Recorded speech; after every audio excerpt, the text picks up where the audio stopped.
Wisdom from the Greater Community, Volume 1, Chapter 15, Giving, Number 1, as revealed to Marshall V. N. Summers on December the 4th, 1987, in the United States of America.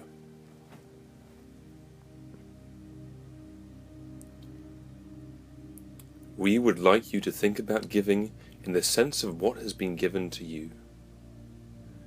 Each of you has come from your spiritual family into this world to play your part in this era of human evolution.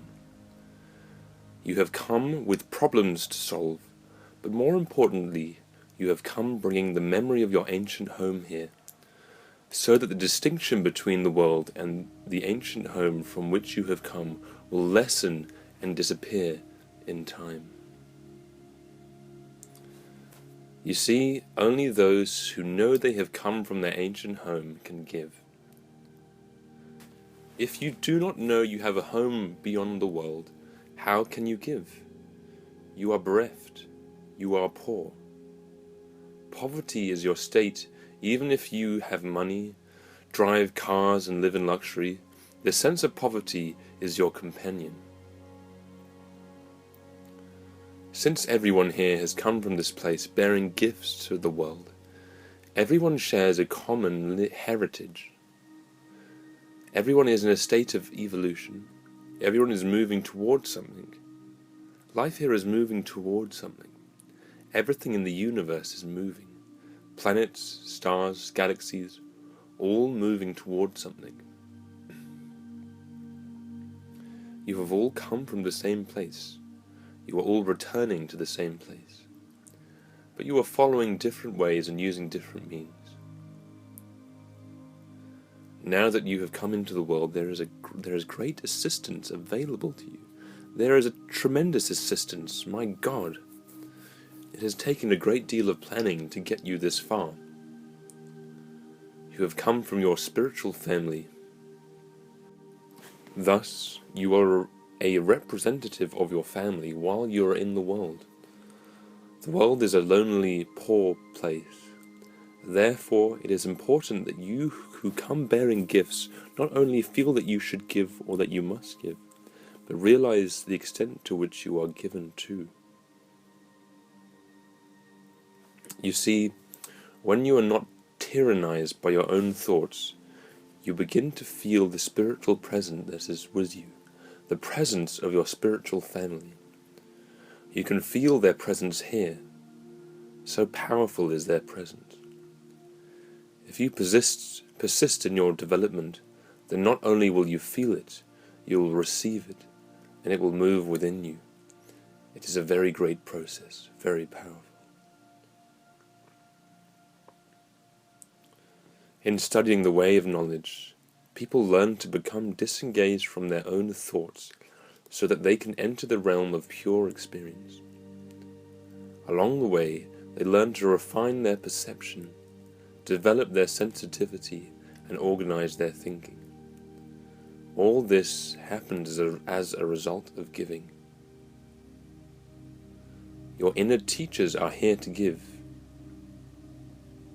You do not have anything here that they need. They do not need cars or money, holidays or vacations. They do not need a trip around the world. They can go around the world any time, like that. They can be at the far side of the world in the next moment. So it is not that they need what the world possesses, but you do have something that they need. What they need is for you to give what they gave to you when you came here.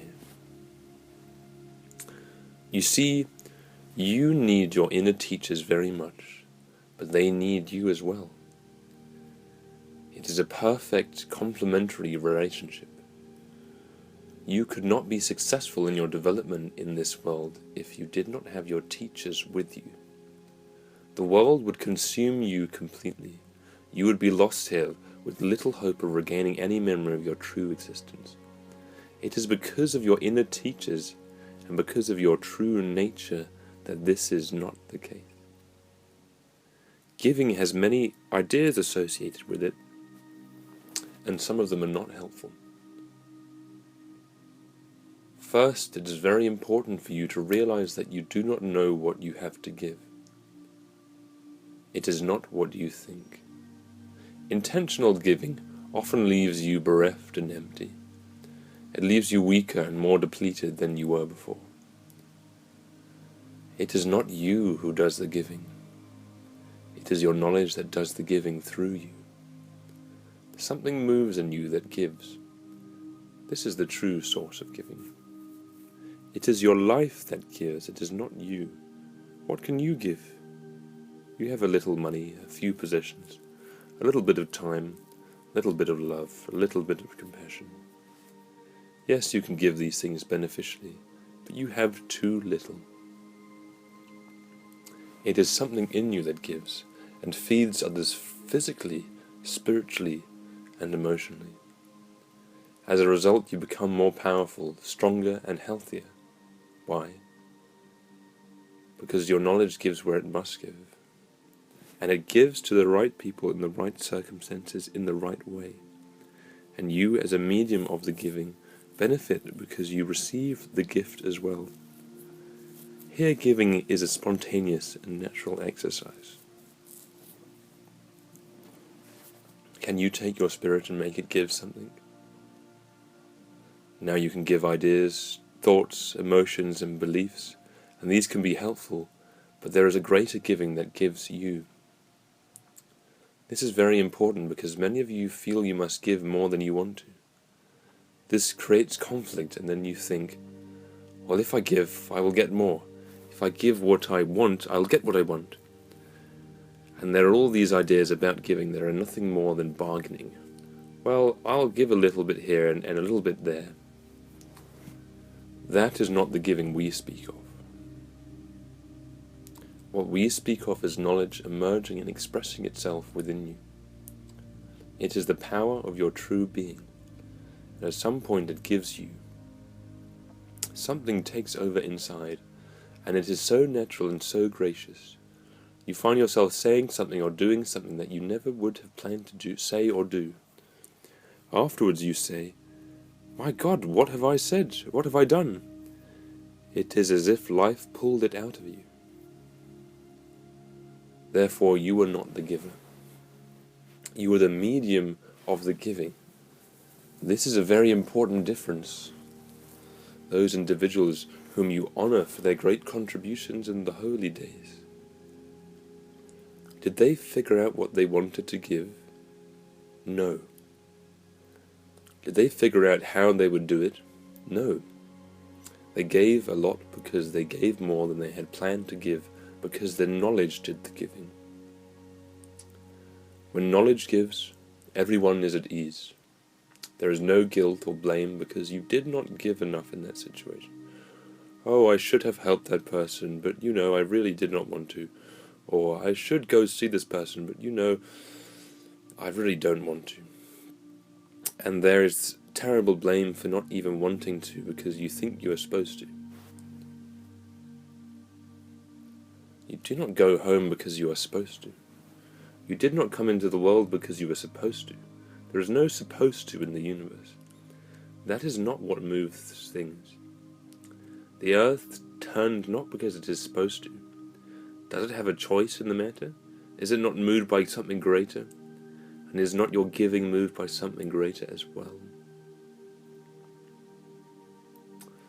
The greater community way of knowledge teaches people to receive their greatness. Then knowledge can move them more powerfully. Then there is less obstruction. There is less in the way. There is less refusal. There is less indecision. There is less preference.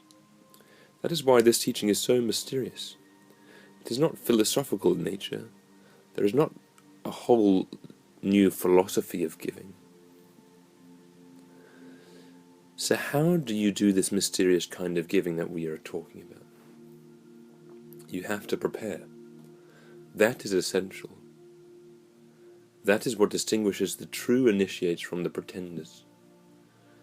Those who are willing to prepare in a curriculum that they did not invent for themselves are the ones who will surpass their previous capacity. The training has already been prepared and is established. It is given in many different forms, and it always takes you on a path that you would not have taken yourself. It asks you to receive something you could not give yourself. And in time it will ask you to give something you did not know you had. You will discern the power of the universe working within you, and it will not occur to you to ask questions about God, eternity, happiness, peace, and evolution. You will merely be a witness to the movement of things. Indeed, you will be the movement of things. Why is a holy person so powerful? Because they are the movement.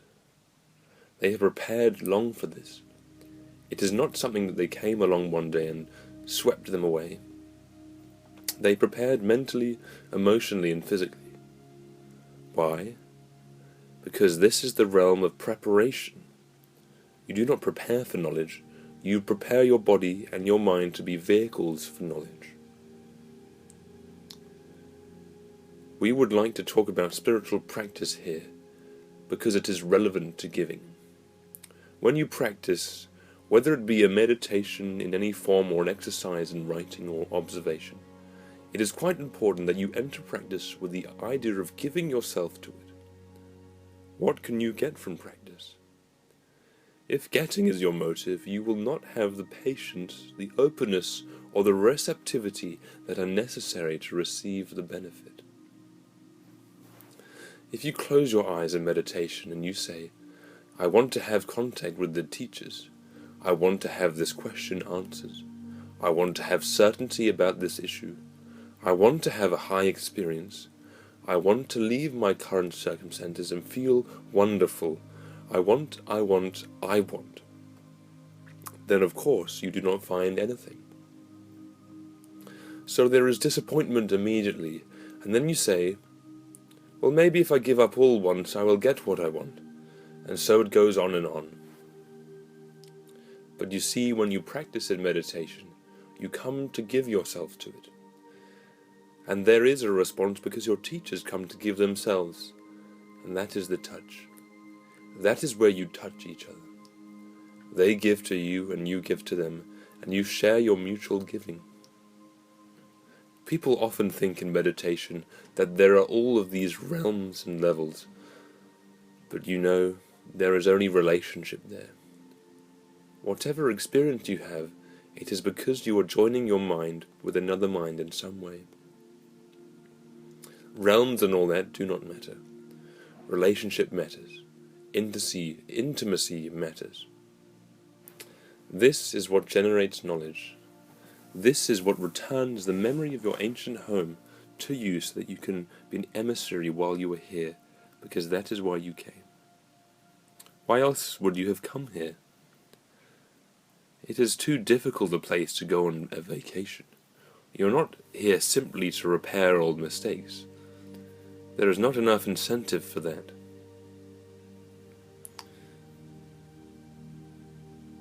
Many of you already know that you should do this and you should not do that. It is not merely that someone told you. You know what is not good for you, but you do it anyway. You should not eat these foods. They do not make you feel good.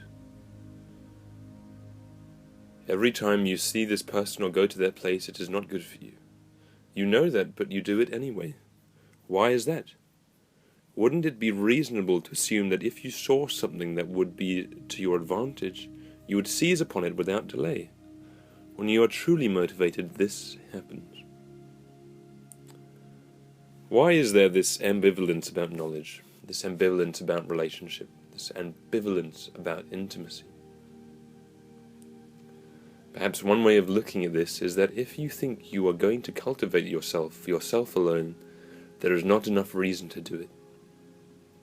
After all, life is short. You might as well have a good time. You are not too sure of what is waiting for you on the other side. People generally cultivate themselves because they realize their value to the world. Why else would they go through all this development, exert this effort, expend their energy and make these little sacrifices unless they realize that they were important to the world? It is too difficult for people who are merely self-indulgent to prepare. It is too great for personal aims. It does not take a lot of people to keep knowledge alive in the world. Only a fairly small number who respond completely can keep it aglow here. Their lives are knowledge.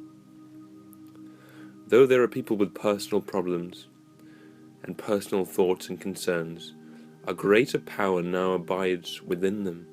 It is evident. They, as individuals, must develop themselves to carry this presence, for one must be very wise to carry this presence in the world. You must be purified and cleansed, and your mind must be whole. You cannot have conflicting impulses and will. Your behavior must express this wholeness. Knowledge is very powerful. It has a tremendous effect upon others. You cannot be idealistic about it. If you render this presence to those who do not want it, you give them only 3 choices. They can join you, escape from you, or attack you. They have no other choice. They will hardly be indifferent. You are a force to be reckoned with. Therefore you must develop so that your giving is done with wisdom. This maintains you and assures that your giving will occur in the right place with the right individuals. That is why people who are destined to receive their spiritual family will go through a long period of development, which to them will seem to be for other reasons. You think that you study, think about things, and read books so that you can become a better person. No, no, no. Life does not need a better person. It simply moves you into a position so that at some point you can experience the present that is with you in such a way that it will have a window into your ancient home. All of this personal growth, what is it for? It merely moves you into a position where you can experience knowledge. That is its only value. Your teachers are given to you so that you may learn to give to the world. That is happiness here. Happiness here is knowing that you are at home while you are here. The only remnant of your ancient home is your giving, which comes from knowledge, which gives itself when you are ready. You do not need to badger yourself thinking, I must give more, I must give more, I must give more. Your inner teachers do not do that. You do not need to do that either, but at a certain time you will be moved to give, and these times are important. It is not obligation or guilt, it is something else. It is entirely natural. First, you must prepare, and your preparation is all about giving yourself. When you meditate, give yourself. Your teachers will only show up if they think it is important. You cannot reel them in. Insight will come to you when you are ready. They do not come upon demand. Thoughts are not insights. Knowledge is not thought in the way you think of it. When you study your behavior or your thinking, and when you read about the lives of others who are inspiring to you, give yourselves to that. It is all about giving. Then there is a great opening in you. It is so natural, it almost escapes your attention. If this giving is allowed to continue, and you become a person of impeccable character, then the giving can happen with little risk to you personally and with great advantage to others. You will be the witness of a miraculous event inside yourself. Do not think that Jesus Christ was not marveling at his own work. It is a marvel to see that your life is a vessel for a greater gift. Artists, musicians, and athletes must train at their skill. They must practice a long time. Practice. What is their reward? Their reward is that, for those moments in which their skill is in full employment, they are feeling a greater force moving in them. It is almost like they are going along for the ride. They are beyond effort and beyond anxiety. They are swept up. Their vehicle has been prepared, And so now they can transcend its mechanism. It is a very total experience in a very short period of time. When you leave this world, you go back to your ancient home and you meet your group. You look and you ask, well, did I give it all? Are my bags empty? Did I deliver everything? If your bags are not empty, you will want to come back. No one will order you back. You will say, my God, why did I not see it? It is so obvious to me now. I am home. It is so obvious. Why was I such a miserable person? I was only there for a few years. It seems like yesterday that I was with you all. Well, I want to go back. When can I do it?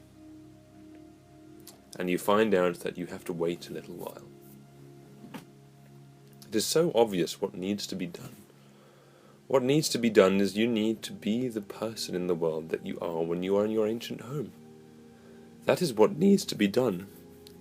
Once that is accomplished, you will not need to come here, because then you will be able to give like your inner teachers. You see, the world is like a garden.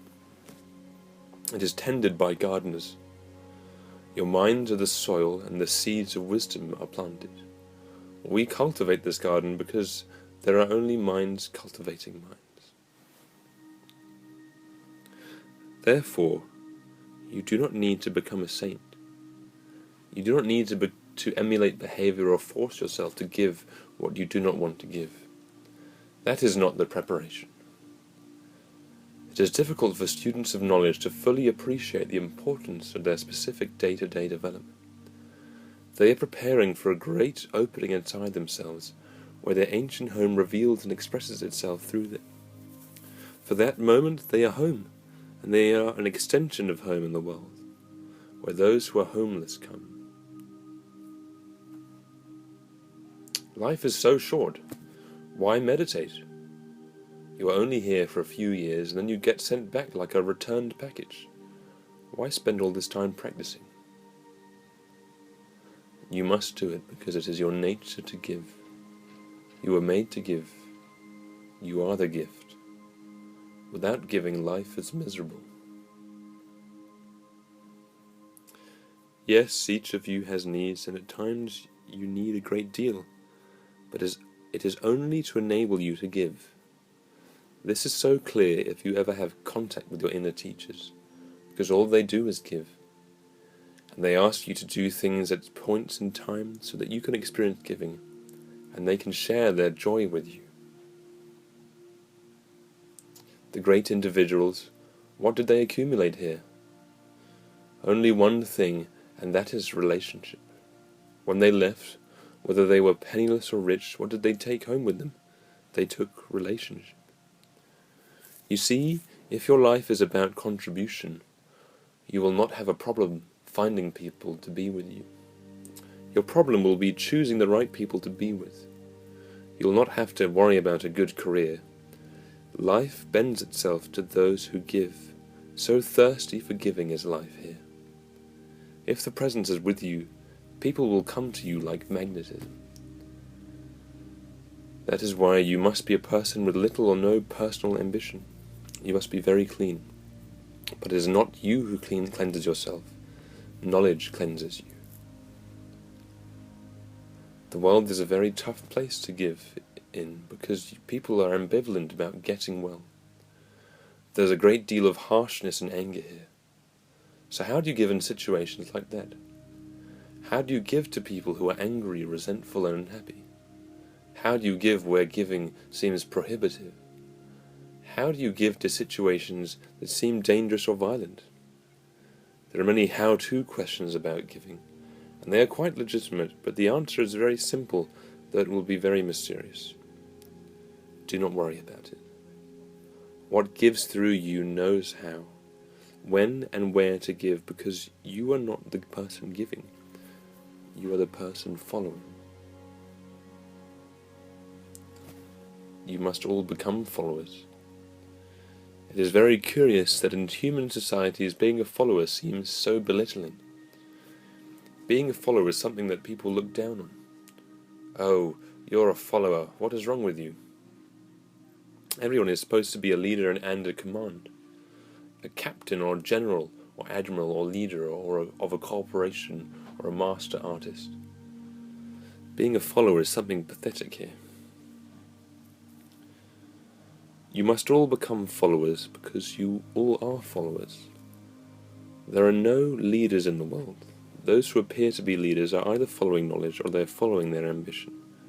They are bound to what they follow. There is no freedom except in choosing and in following the right calling. To be a real student, you must be a follower, because to be a real student means that you are learning things you have never learned before. You are entering territory of which you know little. You must entrust yourself to your guide or instructor. You cannot lead the way.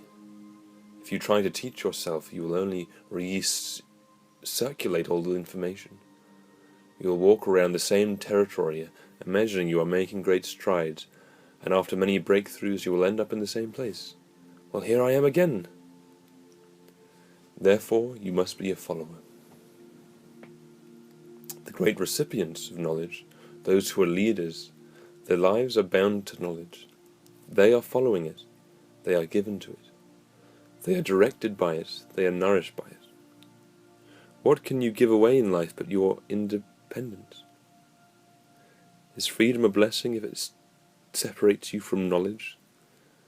The only true freedom is to live a life of knowledge. Then you are free to be truly yourself. Then your contribution can be given maximally and you are fulfilled. Yes, you must follow teachers. Why? Because your inner teachers follow teachers. That is how everyone finds his or way back home. There are no individuals out there finding their way alone. Everyone is pulling everyone, following the person ahead and leading the person behind. That is how everyone files back to God. You must give yourself in this life, or you will never experience your life here. You will return home and realize you missed your opportunity completely. You see, when you are home, it is very inspiring to come into the world because you are home. When you are home, everything is so apparent, and going down into the world for a few years did not seem difficult. But when you enter the world, you forget all that. Then you become a person of the world, and survival and gratification are your concerns. Your true gift is to contribute knowledge and thus receive it for yourself. You must learn how to do this because the part of you that must learn is the part of you that belongs to the world. Your personality belongs to the world. Your body belongs to the world. You do not take them with you when you leave, for you do not need them in your ancient home. The personality and the body must be cultivated as vehicles, or they will not have the capacity to carry knowledge. Then you will be a seed that never germinates, and you will go home with your seed unopened. It is very important to think of yourself as a follower, because you are always a follower of something. You can be a follower of your own indecision, a follower of your own beliefs, a follower of your own emotional states. The only thing you can command is the decision about what you follow. That is the point at which you can take charge. If you say, I will follow knowledge, you cannot lead. It is so powerful. How can you lead it? Where can you lead it? It has its own place to go. It will take you to the people who really need you. It will find you a husband or a wife, if that is what you need. It will give you children, if that is what you need. It is difficult for students of knowledge because they are still trying to go somewhere with their knowledge. Well, I'm going to use knowledge to be this or to have that. But maybe knowledge has a little different idea. You cannot bargain with it. It is a force. It does not negotiate. It does not compromise. It does not talk things over. It merely goes where it has to go, and if it cannot go there, then it is latent within you. Therefore, we who are cultivating this world wish for you to be very kind with yourself. You cannot purify yourself. You cannot cleanse yourself. You cannot lift yourself up. Entering true preparation is entering a process with your spiritual family beyond the visible, and with individuals in this life here in very specific ways. You enroll in these things because you must. Is it right? Yes, that is it. You do not know what you were signing up for. If we were to tell people what they would do if their knowledge were fulfilled, everyone would run away saying, I had a different plan for myself. But what if we were to say, if you do this, you will be a person of tremendous happiness. Your nature will be completed. You will no longer be attempting to be in an idealistic state, to be a perfect person. You will be able to be in the moment because there is no future that you must negotiate. You will see beyond images. You will hear beyond words. You will sense beyond appearances. Life will become transparent to you in the world, and you'll begin to see your ancient home through the transparency. Part of your preparation in being a student of knowledge is that you must comprehend your nature. This is very important because you must realize your limitations. It is very important that you realize your limitations because you have them. That is when you become honest with yourself. That is part of growing up. If you are to be a true contributor in life, you must know your limitations. You must understand how you work without all this value judgment, and then you can work with your mental and physical vehicles more effectively, most effectively. Your body has a certain shape and certain characteristics. Your mind is like that too. It is not your function to transcend your nature. It is your function to use it as a vehicle for contribution, because your nature here is temporary. Why perfect the temporary? You do not have time to perfect it. You lose it long before it is perfected. It is like preparing a meal and taking too long. By the time you get to the end of it, everything is spoiled. Your mind, your body, and your personality. The highest option is to become vehicles for knowledge. Yes, there are corrections to be made. Yes, you must alter your behavior. Yes, you must be able to restrain yourself in certain ways. But how can you have appreciation for yourself if you are always attempting to be an absolutely perfect person? Of course you will have fears. Of course you will have certain ways that you do things. You do not need to be limited by this, but you must understand that it is your nature. You see, the function which you will be given once your knowledge is cultivated to a certain point will give you a role in life that is completely complementary to your nature. It is a very great blessing that God wants you to be exactly the way you were made. Your nature is absolutely perfect for your function. Yet it is hard to understand your nature because you do not see its relevance to your function. You are custom made for something that you have not discovered yet.